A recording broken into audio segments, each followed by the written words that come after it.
Hemos invitado a Guillermo Astudillo, él es abogado del caso Cócteles. Pasa que la fiscal adjunta suprema Patricia Rodríguez, de la Dirección General de Apelaciones de la Autoridad Nacional de Control de la Fiscalía, ha declarado fundada la apelación del fiscal José Domingo Pérez, como ya lo hemos conversado ahora con Panchito, y lo ha regresado a su cargo, incluso en contra de lo que dispuso Juan Fernández Gerí en su momento. Entonces, el fiscal del caso Lavajato ha retornado hoy día tempranito, va bien peinadito y bañadito a su trabajo. Feliz el señor. Bueno, usted conoce mejor que nadie errores, por ser lo más respetuosos posibles que el señor ha cometido durante el caso Cócteles. ¿Cómo está, doctor? ¿Qué tal? Buenos días, Fabricio. Encantado de estar aquí. ¿Podemos recordar un poco el rosario de, no sé si, imprecisiones, errores? Sí, de manera muy resumida, el caso Cócteles está lleno de una serie de errores que tienen su nacimiento desde el propio prácticamente inicio de la investigación preparatoria, ¿no?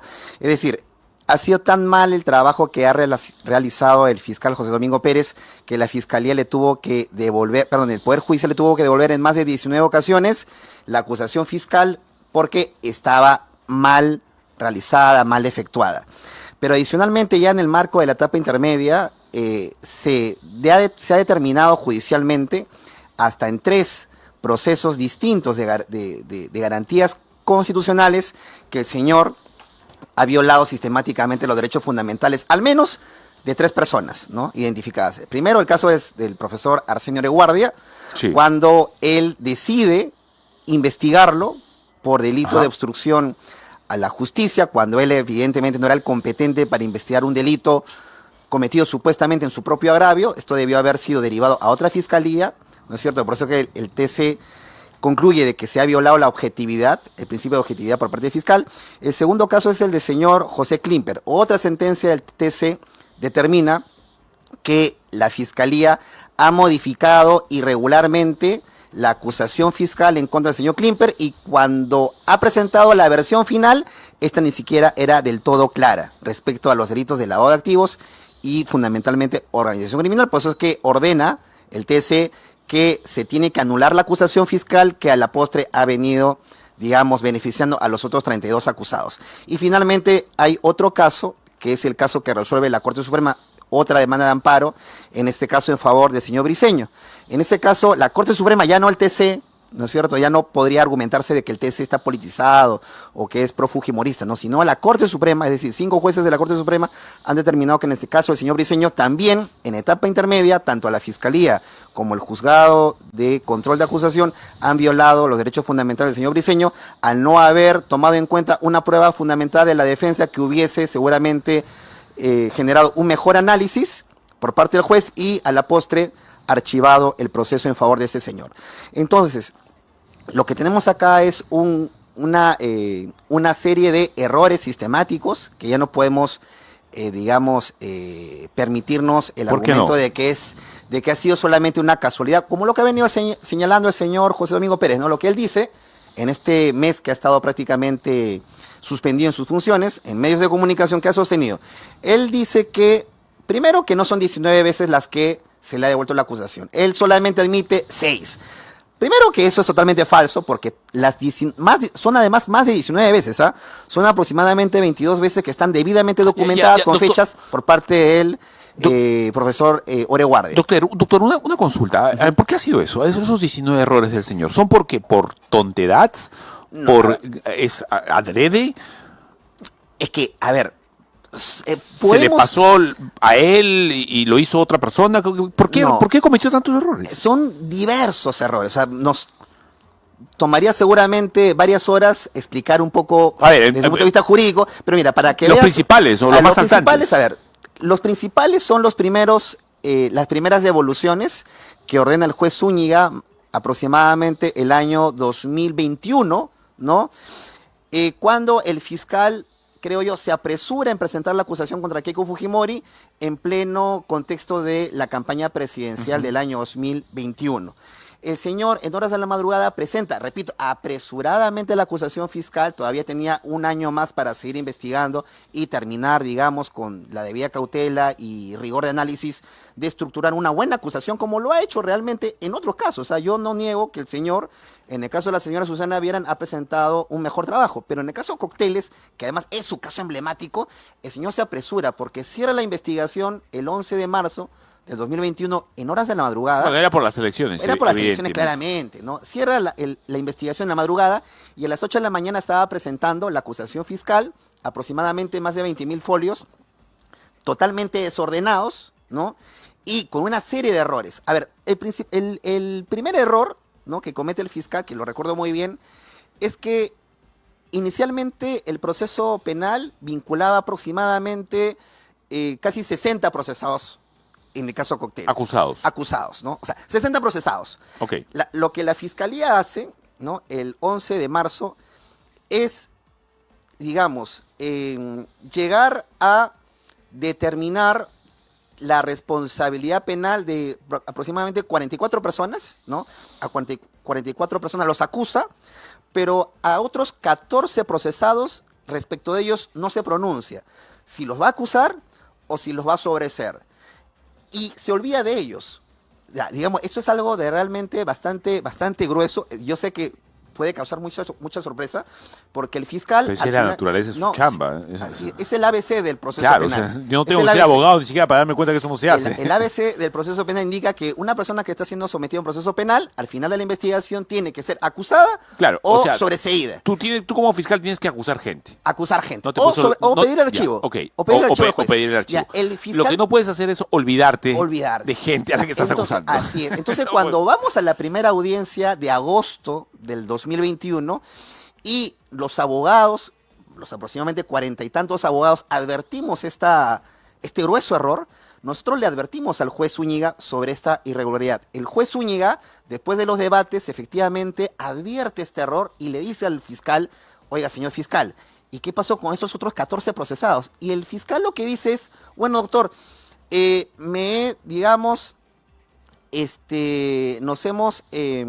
lo que plantea básicamente como argumento es: nosotros nos vamos a pronunciar en su debida oportunidad, ¿no es cierto?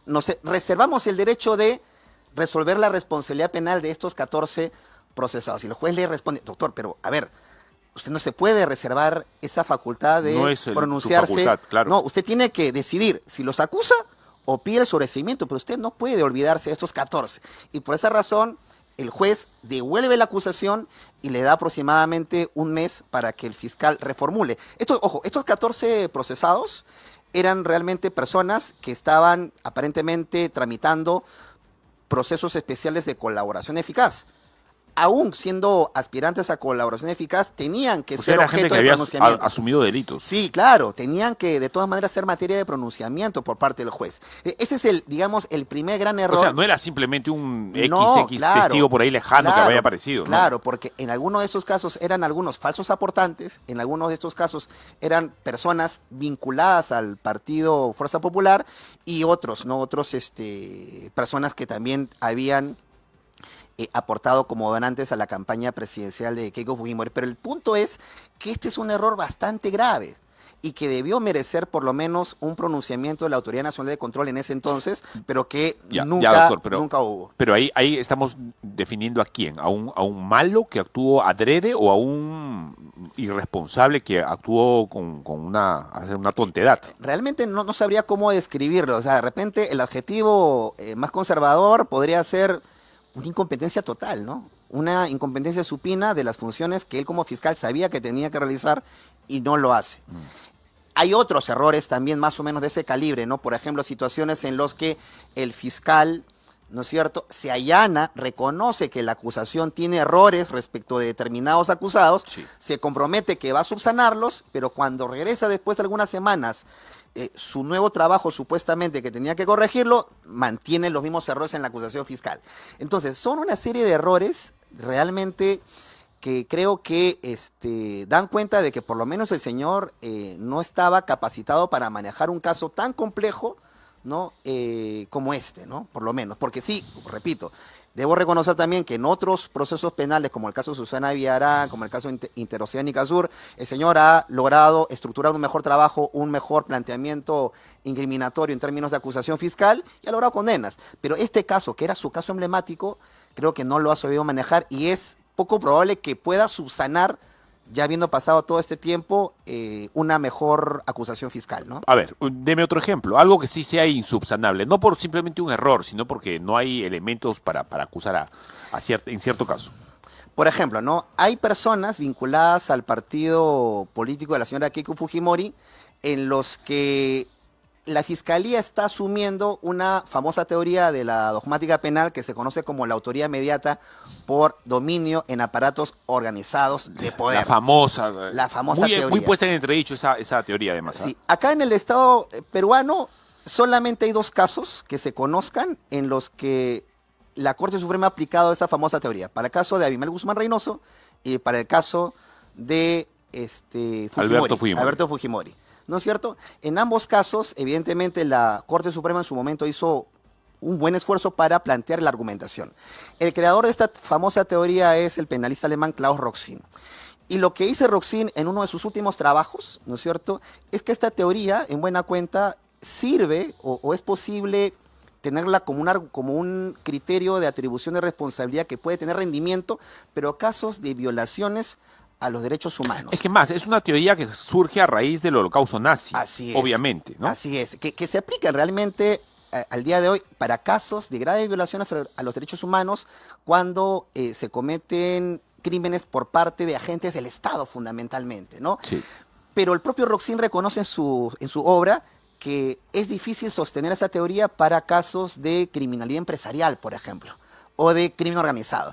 Y gran parte de la teoría que plantea la Fiscalía la plantea sobre la base de la autoría inmediata en aparatos organizados de poder. O sea, nunca antes se ha visto que un fiscal sostenga ese tipo de teorías para este tipo de delitos. Es un esfuerzo el que está realizando, pero cuando uno va al análisis, por lo menos, del documental y probatorio, uno encuentra que no existe, digamos, elementos que corroboren sus tesis incriminatorias. Por ejemplo, en el caso de Keiko Fujimori, en el caso de Klimper, en el caso de, digamos, los dirigentes de Fuerza Popular, a todos ellos el fiscal les está atribuyendo la autoría, pero no una autoría material, sino una autoría inmediata en dominio en aparatos organizados de poder, que además no encuentra sustento, ¿no es cierto?, probatorio.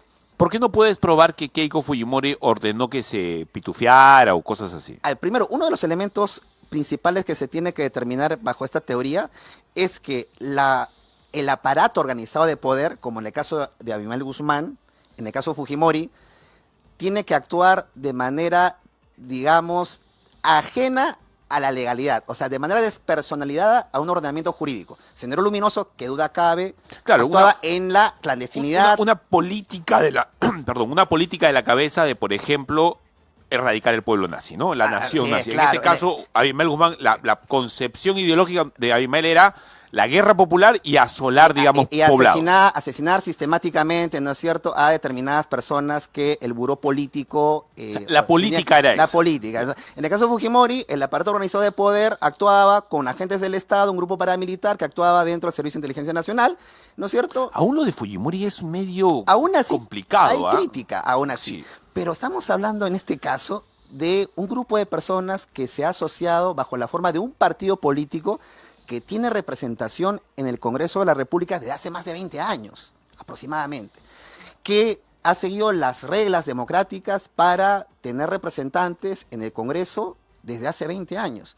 Entonces, no es posible, por lo menos desde ese punto de vista, sostener que este grupo de personas actúan al margen de la ley porque se han asociado bajo el esquema de un grupo político que tiene, como todo grupo político, el objetivo de llegar al poder de manera democrática. O sea, no son un grupo de personas que actúen al margen de la ley. Entonces, ese argumento, ese punto que al menos tendría que estar debidamente sustentado en el expediente, no lo ha hecho el fiscal, ¿no? Que es un gran argumento, ¿no? Entonces, por eso te comento, eso también es insubsanable.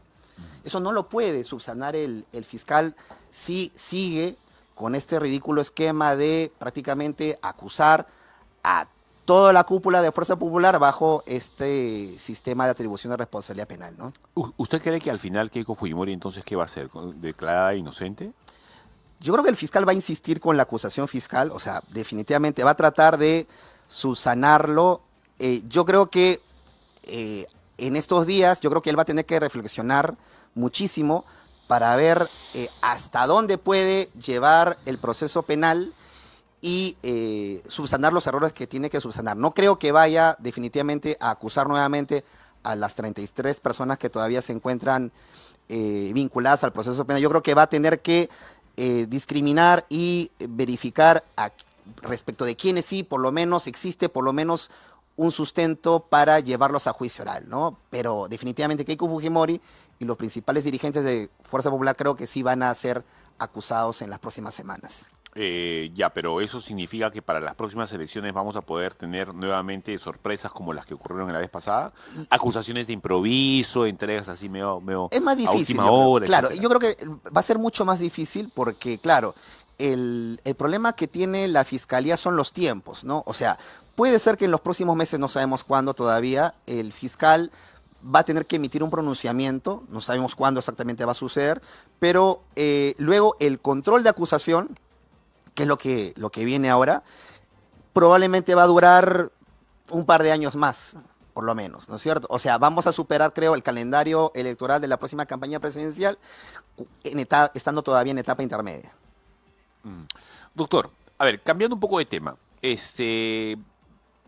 ¿cree usted que el señor José Domingo Pérez deba regresar a su cargo después de la decisión de la ANC? ¿Y ha dado la ANC una muestra de imparcialidad a la hora de regresarlo? Sí, mira, yo creo que de verdad que toda la actuación que ha tenido el fiscal Pérez en todo este tiempo lo descalifica para seguir, digamos, asumiendo. Descalifica. Descalifica, claro, descalifica, ¿no? De hecho, él todavía sigue en medio de un proceso de ratificación ante la Junta Nacional de Justicia que todavía no ha concluido, ¿no? Y que por ahí todavía habría que esperar todavía qué decisión va a tomar la Junta ante los últimos acontecimientos que todavía es posible que ellos valoren, ¿no? O sea, todos estos problemas respecto al famoso caso Cócteles, los procesos penales que se le han abierto a nivel de la Fiscalía de la Nación, al propio fiscal, por el famoso caso de desbalance patrimonial y el otro caso de peculado, entre otros, ¿no es cierto?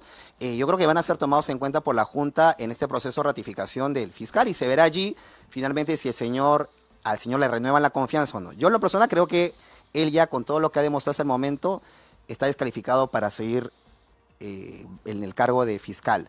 Más allá de eso, creo que sí es saludable, digamos, que la Fiscalía, ¿no?, la Autoridad Nacional de Control muestre una cuota de independencia, porque al regresar al fiscal, ¿no?, al puesto que tenía antes, prácticamente deja sin piso el argumento que él venía sosteniendo y también sus seguidores, ¿no? IDL y todos estos grupos de caviares que venían sosteniendo que había una conspiración liderada por el señor Fernández Gerí para sacarlo del cargo. En realidad, pues, y el famoso audio, además, que todavía no aparece, pero que ha sido, digamos, utilizado como un argumento para descalificar al señor Fernández Gerí. O sea, la mejor muestra de que no hay ni una conspiración para él o respecto de él es que hoy está regresando El regreso a de su José trabajo. Domingo Pérez. Así es, ¿no? Y nosotros como demócratas tenemos que aceptar la decisión de la Autoridad Nacional de Control que ha resuelto regresarlo al cargo. Entonces, por otro lado, también creo que él llega a funciones, hoy en funciones bastante descolocado, porque si tú revisas las últimas declaraciones que él dio en las últimas semanas a medios de comunicación, él ha descalificado a la fiscal de la Nación, la ha insultado, le ha dicho que no ha dicho la verdad, le ha dicho que es una mentirosa, ¿no es cierto?, al desconocer o a referirse a los comentarios de la fiscal de la Nación respecto al famoso audio que la fiscal de la Nación hace un par de semanas dijo que no ¿Pero existe. cuál es la que corona nunca... de este señor entonces? Porque yo sé, hasta donde sé, la fiscalía es así pues vertical, ¿no? O sea, Sí. el capitán no le puede decir eso al general de la tropa, ¿no? ¿O sí? Efectivamente, pero además... ¿Cuál es la claro, corona? a ver, ¿Cuál acá, cree usted que es la corona de estos señores? acá el tema, a ver, yo realmente creo que el señor le hace más daño a la fiscalía hoy en el puesto que tiene que beneficio, ¿no? O sea, creo que ya la carga que representa para la fiscal de la Nación mantener a este señor en el cargo es fuerte y le va a pasar factura en algún momento, porque ahora la percepción pública, ¿cuál es? De que efectivamente, como lo que tú dejas entrever, de que la señora realmente no es cierto? O el señor no es subordinado de la fiscal de la Nación, ¿no? Parece una persona poderosa que ejerce gran influencia en esas esferas del poder, al punto que, a pesar de que él ha insultado en reiteradas ocasiones en las últimas semanas a la fiscal de la Nación, aún se mantiene en el cargo. Lo que debería pasar, porque todavía están dentro de la potestad de la fiscal de la Nación hacerlo, lo que una fiscal de la Nación independiente, objetiva, ¿qué debería hacer? Es pedirle al fiscal Vela Barba un informe sobre los insultos que el fiscal José Domingo Pérez le ha propalado en las últimas semanas. Parece que ni siquiera por eso. Ni siquiera lo ha escuchado, o sea, se ha hecho de los oídos sordos, ¿no? Claro, la ha insultado, la ha hecho mentirosa. Y se lo he dicho en más de una ocasión, le ha dicho que prácticamente ha omitido sus funciones, que no ha hecho nada para defenderlo, que el señor Fernández Gerí lo ha suspendido ilegalmente y que la doctora no ha hecho absolutamente nada. Es más, la ha calificado de mentirosa. Eso realmente es bastante grave. Y digamos, en otra circunstancia, yo te aseguro que cualquier otro fiscal de la Nación inmediatamente le pediría un informe al fiscal coordinador. Evidentemente, en este caso, creo yo que no lo va a hacer porque claramente hay una gran influencia que este fiscal todavía ejerce en esas altas esferas del poder.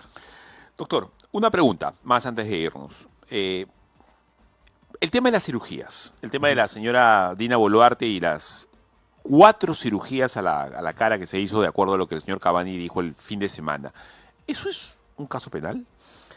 Sí, desde el punto de vista que ha construido el A ver, explíquelo por qué hay un caso ahí. Ya. ¿O por qué habría un caso con una eventual sentencia? No sé si se define eso así o no. A ver, hay la tesis de la Fiscalía, en este caso de las famosas cirugías, es diverso, ¿no? A ver, ¿por qué? Porque en los últimos días hemos escuchado la versión del médico de la Presidenta de la República, en el que reconoce, ¿no es cierto?, que realmente no han sido... Que digamos, el tipo de cirugía a la que se ha sometido la Presidenta de la República son cirugías estéticas, ¿no? De corte estético, que son muy distintas a la que el primer ministro...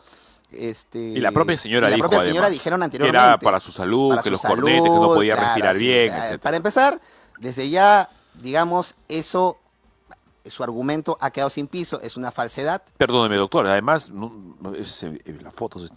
Ha quedado más bonita la señora, ¿no? O sea, no estaba como estaba antes, claro, evidentemente. El cambio es básicamente bastante... No sé si es bonito es el término, pero... No, pero se puede... Ha quedado más agradable a la vista, digamos. Pero más allá del tema estético, creo que, o sea, es claro que la señora, digamos, se ha sometido a una cirugía y le ha cambiado Sí, claro. la fisiología, y era evidente que era una cirugía de corte estético, ¿no? O sea, era estético, ¿no?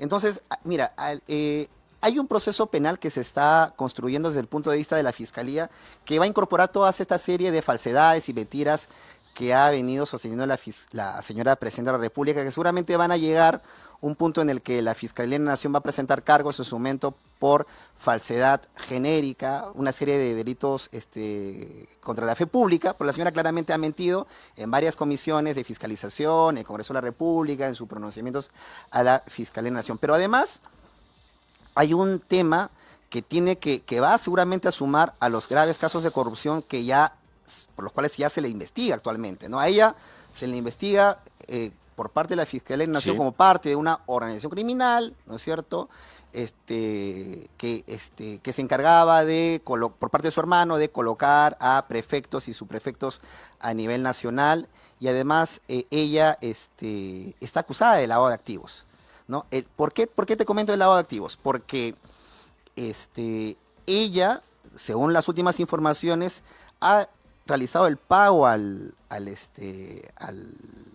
cirujano, creo que son aproximadamente más de $4,000 que ha pagado en efectivo. Sí. Entonces, va a haber una línea de investigación que va a buscar también verificar el origen de esa suma de dinero. Si ella está siendo investigada actualmente por un delito grave como lavado de activos y no existe una evidencia del origen de ese dinero, probablemente la Fiscalía va a asumir la tesis de que ese dinero es dinero sucio. O sea, si ella no tenía de dónde sacar $4,000, claro, $4,000 tampoco es un dineral, ¿no? No, no es un dineral, pero el argumento, el punto es que ella no ha Es el sueldo de un mes de ella. Sí, Digamos, eso es un es sueldo solo de un mes. que además lo ha hecho de mucho tiempo después de que ella se ha operado. Sí, pues, o sea, a ver, la verdad que el lavado de activos es hasta por un sol, ¿no? Sí, O lavado de sea, activos puede ser o sea, cualquier suma de dinero, no es claro. que, es verdad, ¿no? No O es que sea, claro, a partir de tanto el lavado, no, el lavado de activos es, si ganaste tanto, claro, y además, tienes que claro, tener el dinero, pues, claro, y obviamente. además hay una investigación que se está llevando a cabo en contra por tráfico de influencias en contra de ella, porque hace una semana salió un reportaje en un medio de comunicación en el que se sostenía que aparentemente hubo un cambio de favores entre la operación quirúrgica a la que fue sometida la presidenta de la República con algunos puestos públicos, ¿no? Aparentemente nombramientos de personas vinculadas a su cirujano. Entonces hay también investigaciones en trámite por delitos de corrupción de funcionarios que se van a tener que esclarecer en los próximos meses probablemente, ¿no? Doctor, ¿con qué nos quedamos? Su reflexión final, por favor. Bueno, es lamentable lo que estamos viviendo en los últimos semanas y meses ya. Creo que ya por lo menos el grado de inseguridad que venimos viviendo hace insostenible y creo que el actual gobierno debe asumir su responsabilidad política, ¿no es cierto?, debido a los comentarios desatinados del primer ministro, ¿no? Perdón, me estoy olvidando de una cosa importante. Sí. Aladino, han frotado la lámpara de Aladino y ha salido en fiscalía. Regresa Tomás Aladino Gálvez. Me parece que Arce está en posibilidades también en algún momento. E incluso la propia señora Patricia Benavides me ha contado un pajarito, le cuento que para fines de mayo, inicios de junio, podrían haber novedades. Eso, como ya lo dije, va a ser la guerra de las galaxias allá adentro, ¿ah? Sí, o sea, lo que se viene es todavía incierto a nivel de la Fiscalía de la Nación, ¿no? Porque, perdón, la vas a tener a Zoraida Ábalos, a Pablo Sánchez, al holograma Juan Carlos Llerena, Villena, perdón. Villena. ¿Y cuál es bueno, la señora Delia Espinosa? Y los otros tres, son 7 fiscales supremos, y los otros 3 van a ser Aladino, Arce y la señora Benavides, es que regresa. Muy interesante lo que va a pasar ahí, ¿eh? O sea, ojalá que el doctor Tomás Gálvez Villegas finalmente decida por regresar a la Fiscalía de la Nación, que creo que le haría bastante bien su presencia para equilibrar las fuerzas, sobre todo, y las capacidades de decisión que tiene la Fiscalía de la Nación. De hecho, el otro día escuché un comentario, digamos, en tono favorable, ¿no?, por parte de la fiscal de la Nación, Delia Espinosa, respecto a la posibilidad de que el doctor Gálvez regrese a la Fiscalía de la Nación, ¿no? El problema es que, según ha trascendido, tienen que abrirse las plazas y el presupuesto para que estos fiscales puedan regresar y ejercer sus funciones a nivel de la Fiscalía de la Nación, ¿no? Y para eso hay un trámite administrativo que se tiene que cumplir, que todavía la Fiscalía de la Nación tendrá que ordenarlo, ¿no? Bueno, vamos a estar atentos. Sí, claro que sí. Doctor, muchas gracias. Gracias a ti por la invitación. Dios le bendiga.